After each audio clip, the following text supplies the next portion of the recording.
ABC, Matt here with a new Vinyl Finds video. This video is going to show the stuff I found at the St. Louis Record Show. It was right about a week ago. September 7th, I think, was the date on it. My friend Sam and I went super early, got there right before they even opened the doors. They hadn't even let the dealers in yet. Got in early, paid the early bird fee to get in, and got some really, really great stuff. They were kind of hyping it up as like September show is usually the best show of the year, and it met my expectations. It really was a really, really good show. I've got about 25 albums or so here to show. Paid around $4 an album. I know that's I usually say my average. Usually at the record show it's hard to remember what booth I bought it from or what bin I bought it from. But in this case, I think I remember most of what I bought and paid for. So if I remember it, I'll tell you the price I actually paid for it, not just the kind of arbitrary average. So let's go ahead and get into these. The very first booth I went to was a guy that we kind of affectionately call Ponytail Guy. He's a guy that wears a beret with a ponytail. I think his real name's actually Carlos. But he usually has records that are, I want to say it's 3 for $10. $3 each or 3 for $10. I don't know. Something like that. This time they were a little bit higher. They were about $5 each, but I still dug through his stuff and came away with some pretty cool stuff. Then first up I have an album by a group called Perigeo. I kept wanting to call it Pierogi at the record show, even though I knew that wasn't right. It's Perigeo. The title is The Valley of the Temples. This is a total blind buy. I had no idea what this was. The cover looked cool. I knew on the year it was like 75 or 76 that it wasn't probably going to be psych rock, but I thought maybe it was some late psych, hopefully, but ends up that it's jazz rock. I posted in Facebook that I found this, and Dr. Deadwax and Zeke Geek both were pretty excited that I found this. They spoke pretty highly of it, so I gave it a listen, and not usually my thing, jazz rock, but this was really good. This was good stuff. The only Booker T and the MGs that I have in my collection so far is the Greatest Hits, and now I can add Hip Hug Her to the collection. I was really happy to find this. This has actually been on my want list.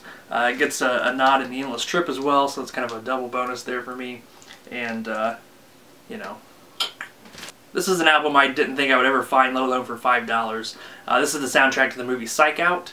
Mostly Strawberry Alarm Clock songs and the other group's Storybook, but there is one Seeds track on here, and oh, I can't think of the other group, and I'm not reading it fast enough, but yeah, this is a really good soundtrack. The Strawberry Alarm Clock stuff can be found on their albums, and the Storybook songs are actually really good.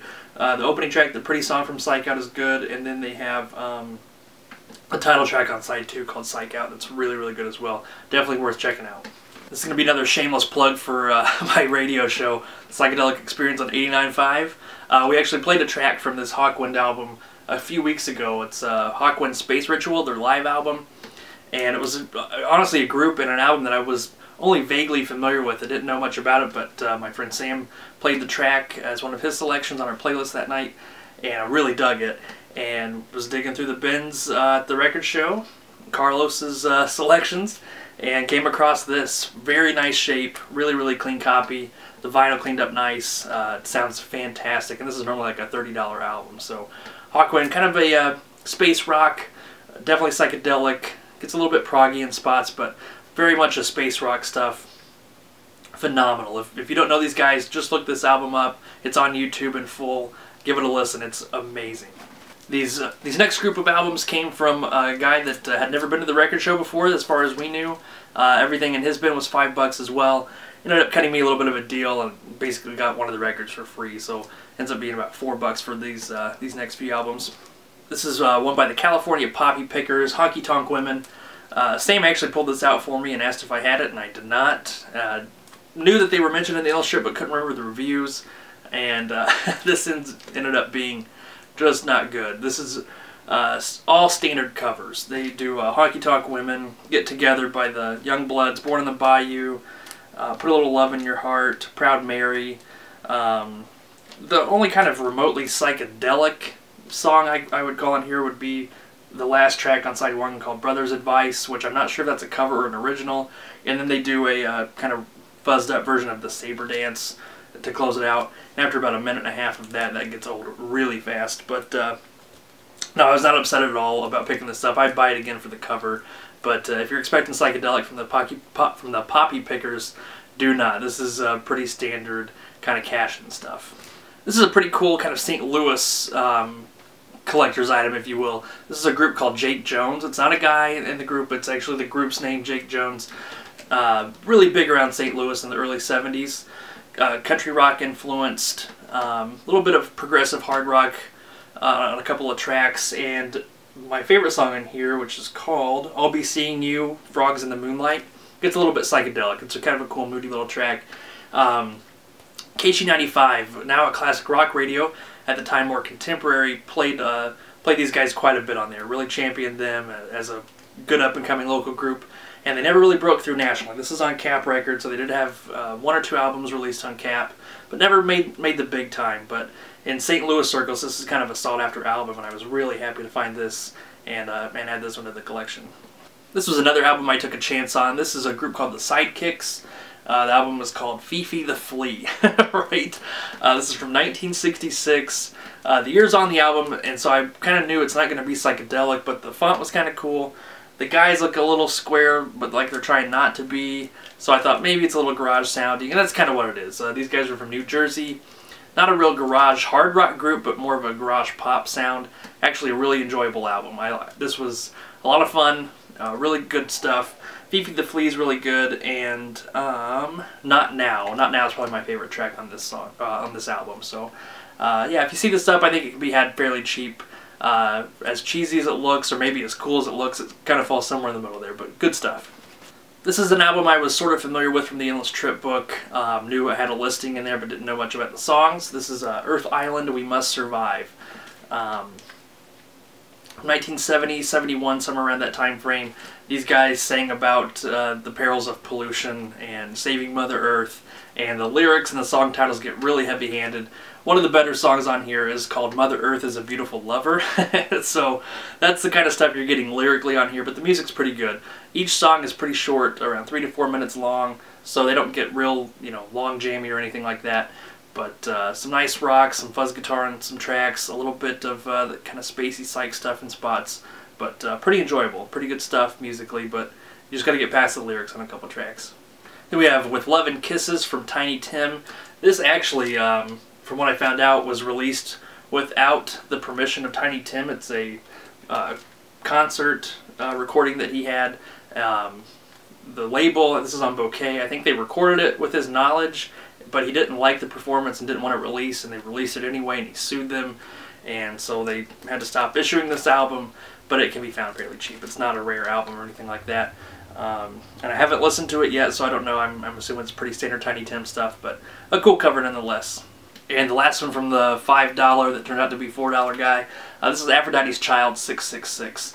This is an album that I saw so much of in the VC. This is definitely one that I have to credit them on, you guys on. I had no idea what it was. I knew it was by Vangelis, knew it was probably prog rock, but man, this album was insane. It's kind of a concept album about the book of Revelation, or as they call it here, the Apocalypse of John. And man, this is a 2 LP set. It's really long. It's about an hour and a half long of music, and it just is bananas. It's crazy stuff. Really enjoyable though. Now I know why the VC praises this, and you guys were spot on. This is definitely worth picking up if you find it. Aphrodite's Child. And the next few albums that I have here, these were all $3 a piece. First up is Pink Floyd's Dark Side of the Moon. Yeah, believe it or not, I did not have this album. It's one of those that I knew that, they pressed millions of copies, like Beatles albums. I know this was a huge bestseller for years and years. And so I wasn't going to pay $10 or more for a copy. I knew I could find one cheap enough if I just waited. And found this super, super clean, nice copy. This is actually a 1983 pressing, but I'm still happy with it. I'll find an earlier pressing later, but I at least have the music to listen to and on a really, really nice copy. Then we have a Beach Boys album that I've been looking for a while. This is Wild Honey. It's a nice mono copy, pretty clean copy. Super short. This album is not going to be a long, lengthy concept album or a long jam from the Beach Boys or anything like that. It's about 25 minutes total, front to back, so sticking to their about 2 minutes a song, kind of average like they did in the early days.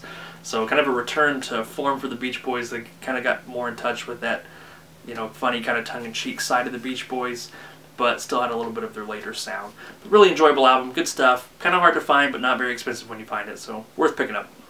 And speaking of albums that aren't very expensive, but hard to come by, this one here was a tough one to find for me. This is the Paul Butterfield Blues Band, East West. This is the last Paul Butterfield Blues Band album that I needed. I've got their complete collection now. I believe I may, that's not true, I need their last album still. But anyway, this one, man, so hard to find, and I finally found a nice copy for $3. Fantastic blues from Paul Butterfield Blues Band. A couple tracks, you know, they get Long Jamie on the last track. East West is 13 minutes long. Side 1 closes out with Work Song. Fantastic stuff. You got Mike Bloomfield on here, Elvin Bishop, Paul Butterfield, of course. Really, really good stuff. I highly recommend any album by the Paul Butterfield Blues Band. And this is the last of the $3 albums. This is Malo, self-titled. This was a total blind buy for me. I had no idea what this was. And I should have read the names on the back, one of which is Jorge Santana, which is Carlos Santana's brother. And apparently it's sort of in that similar sounding vein as Santana, but not very good from what I've read. I haven't listened to it yet, so I can't say for sure. But a lot of people make the joke, the title is Malo, which means bad in Spanish, and that's what this album is. So, I don't know, I'll reserve judgment until I listen to it, but I'm a little leery too, after the reviews I read. So if you know it, and you know what it sounds like, if it's any good, let me know. And my friend Dave, from the guy, you know, Digging at Dave's, from those videos, he's a dealer. He was at the St. Louis Record Show, and I grabbed a couple albums from him. First of which is David Peel on the Lower East Side, The American Revolution. I don't remember what I paid for this album, so I'm sorry, but this is really good stuff. This is on the Electro 4000 series, so it was on my radar, but I never listened to it. This is fantastic. This has sort of a proto-punk sound to it. David Peel was kind of a street musician, and his first album was, I believe, titled Let's Have a Marijuana. They just recorded him singing on the street, and has kind of an acoustic folk rock sound to it. This album is a full-on studio electric album, and definitely a proto-punk influence. The track I Want to Kill You is, The Clash had to have been influenced by it. It has that sort of reggae punk sound to it. Really, really good stuff. The Lower East Side is a great track on here. Oink Oink is really good. I Want to Get High. Legalize Marijuana. So, I mean, he was super subtle with his politics. But, no, this is a fantastic record. If you're into punk, into that hard folk rock sound, I don't even know what that is, but they do it. So, definitely check these guys out. Well worth your time. And I grabbed one other from Dave. This is the Aztecs, live at the Ad Lib Club of London. The Beatles here, kind of hyping up the club, the greatest club we've ever been in.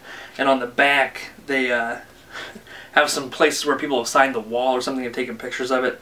The only place that swings in London was signed by Mick Jagger and the Rolling Stones, but they credit him here as Mitch Jagger. And then Liza Minnelli, they totally misspelled her name on the back. So this is, I'm sure, just a total cash-in on the Beatles craze. And this sounds so much like early Beatles.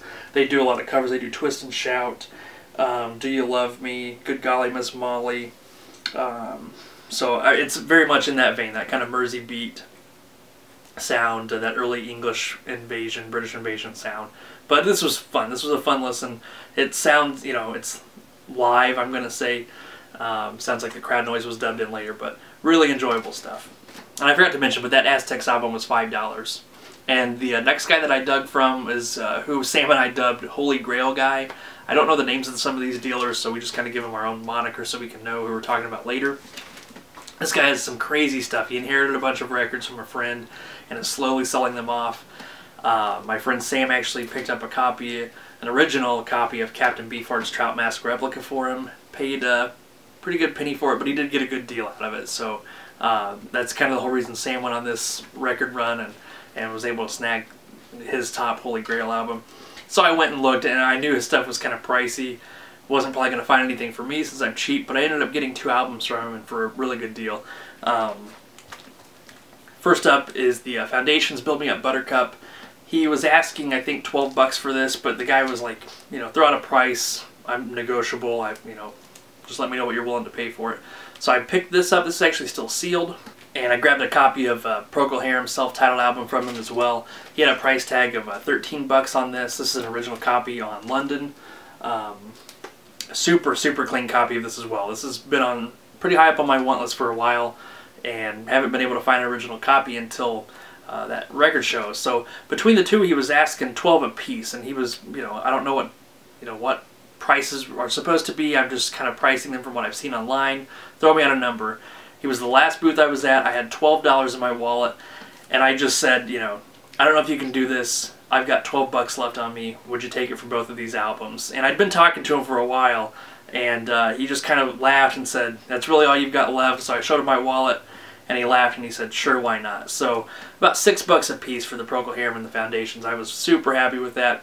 And yeah, he was a great guy and treated Sam pretty well on his deal as well. So thank you, Holy Grail guy, whoever you are. And last but not least, The Who Sings My Generation. I got lucky. There was a guy I was hoping would be there who I call Green Tub Guy. I can't remember his first name again, but he has a green tub that he has a bunch of psych and garage type albums in that he prices super low. Condition can be kind of rough on him, so you have to be careful. But I didn't notice that he was there until about halfway through the show, and I made a beeline over to his booth. The green tub had been picked through, and all he had left was some of his better stuff. And he had this sitting out with a $10 price tag on it, and the single, My Generation, inside as well. And I was like, oh my gosh, 10 bucks. And he was like, yeah, it's kind of rough. You know, take a look at it. I pulled it out. It was kind of rough, but I didn't even try to negotiate. I just handed him the 10 bucks. Thought that was a good deal for the album plus the single. And this actually played through really, really well. It sounded fantastic. It looks rough, but it, you know, only noticeable noise between the tracks. So was able to grab what I consider a holy grail for me at the show. So The Who Sings My Generation, fantastic. And that's it for the record show finds. I appreciate you guys taking the time to watch. Leave me a comment, especially if you know anything about that Malo album. Give me some encouragement to give that a listen, and I'll let you know how it is on the next video. Thanks a lot, guys. Talk to you later.